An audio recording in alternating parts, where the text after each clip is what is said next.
여러 나의 풍습은 헛된 것이니 삼림에서 벤 나무요 기슬공의 두 손이 도끼로 만든 것이라.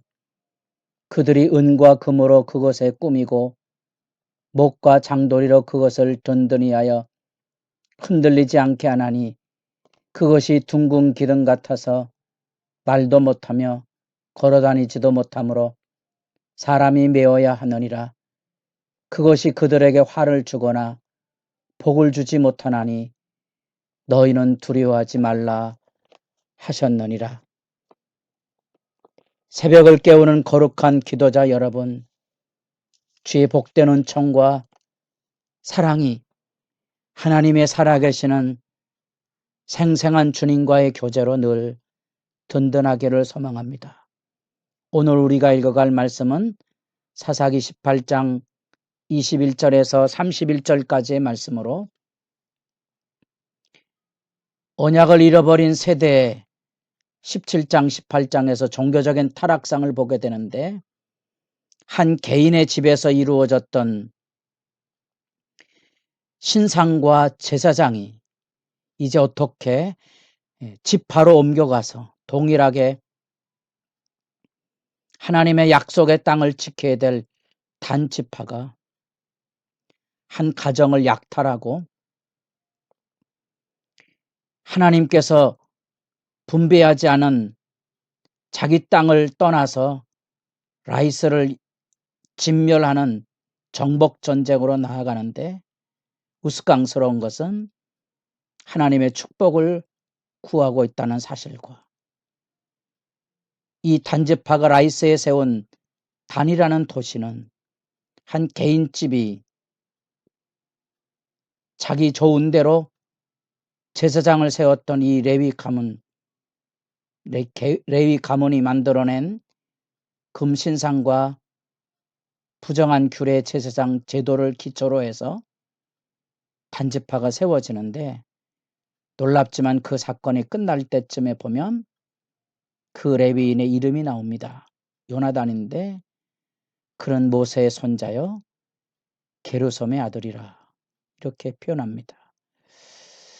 종교적인 타락이 어디까지 만연돼 있는지 슬프게 돌아보게 하는 부분이고요. 우상과 혼합 종교가 가지고 있는 실체가 뭐냐?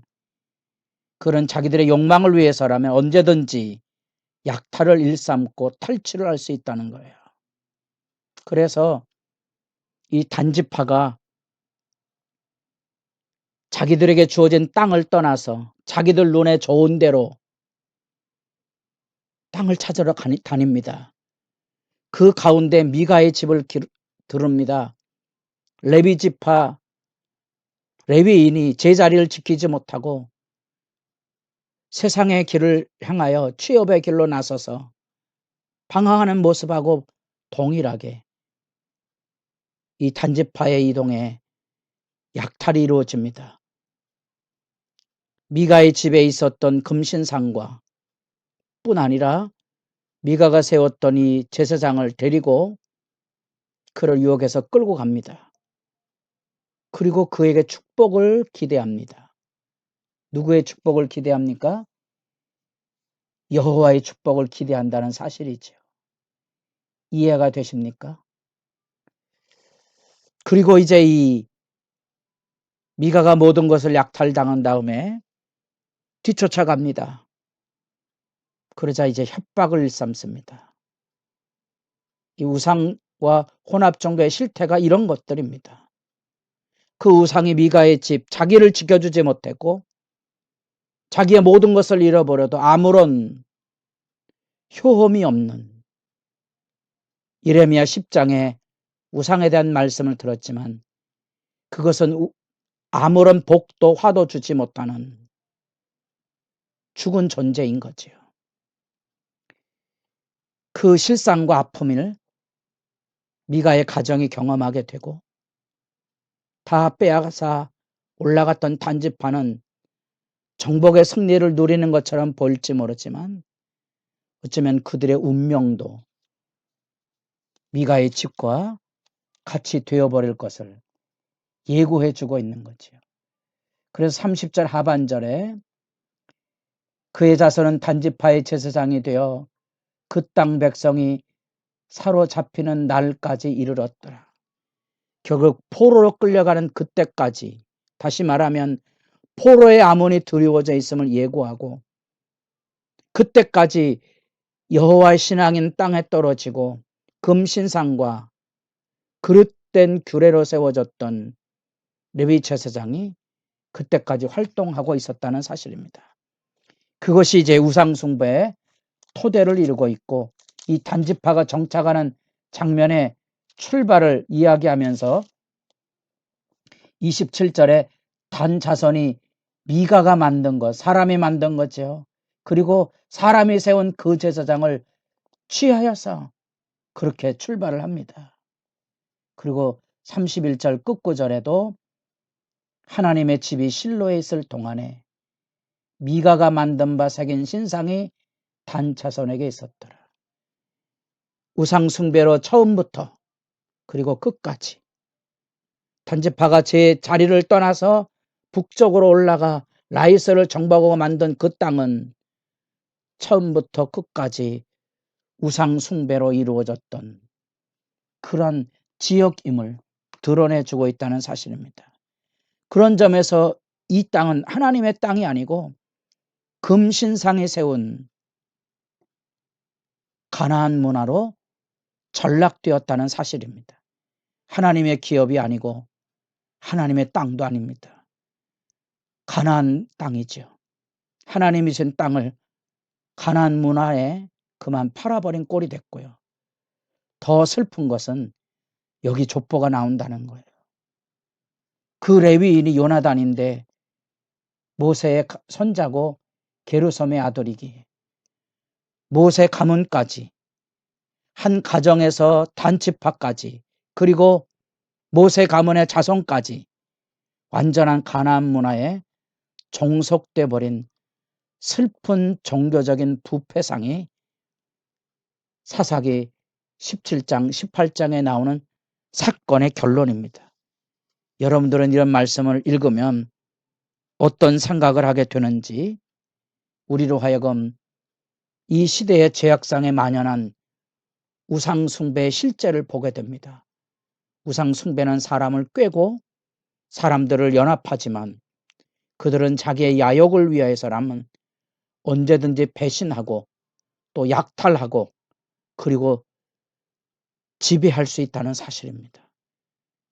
힘과 야욕이 지배하는 쇠퇴 현상을 슬프게도 여호와의 이름으로 행하고 있다는 거죠. 하나님의 축복을 구하고 하나님의 인도하심을 구하고는 어처구니 없는 이 종교적인 현실을 지켜보는 아픔은 이루 말할 길이 없습니다. 단지파가 차지했던 이 라이스 땅은 약속의 땅도 아니고 그곳에는 언약의 하나님도 없습니다. 그것은 하나님의 주신 기업도 아니고 정작 약속의 땅에 가나안 족속을 쫓아내고 진멸해야 될 하나님의 백성, 그 지파의 책임이 여기 자기들의 야욕을 채우기 위하여 시돈과 거리가 멀어서 누구의 지배도 받지 않고 평화로운 라이스 마을을 그들은 바로 칼날로 치고 성읍을 불살랐다는 거죠. 하나님의 명령의 규례의 진매를 자기들의 야욕을 위해서 감행하고 있는 아픈 모습을 우리가 지켜보게 되고요. 그리고 거기 모세의 가문까지 타락되어서 금신상과 자기들의 좋은 대로 하나님의 규례와 법도가 아닌 사람이 세운 제사장을 세워서 멸망하는 그날까지 그 땅에 금신상과 사람이 세운 제사장으로 지역이 세워져 가는 슬픈 모습, 그리고 그 우상숭배의 어둠이 그 땅이 멸망하여 없어질 때까지 계속되었다는 사실은 어쩌면 사사기를 통하여 하나님의 말씀을 떠나면 어떤 시대가 돌아올 것인지, 30절 말씀에 예고편처럼 들려지는 그 말, 그 땅 백성이 사로잡히는 그날까지 이 아픈 이 예고편은 하나님의 말씀으로 하나님의 약속으로 주어진 이 하나님의 복된 가나안 땅이 불과 100년도 못 돼서 가나안 문화에 종속되어 버린 세상의 오염으로 땅이 더럽혀져서 이제는 그 땅이 하나님의 진멸의 대상이 될 수밖에 없는 운명을 잘 그려주고 있어. 우린 이 말씀 앞에서 엘리야의 호소와 엘리야의 고발, 언약의 고소 사건을 기억합니다. 열왕기상 19장에 이 백성이 여호와의 언약을 꿰저리고 제단을 헐고 선지자들을 죽였습니다. 북이스라엘 나라에 하나님의 심판이 선포되는 것처럼 어쩌면 이 말씀 앞에 우리는 하나님의 심판 안에 버려진 시대의 운명들을 우리가 만나보게 됩니다. 사사의 비극을 통하여 우리 시대를 돌아보고 어쩌면 우리 시대 안에 다시 하나님의 뜻, 하나님의 말씀과 규례가 심지어 하나님의 지도자들이 깨어 있는지 돌아보며 주님 앞에 깊은 무릎의 통해로 하나님 앞에 엎드리는 시간이 열려질 수 있기를 바랍니다.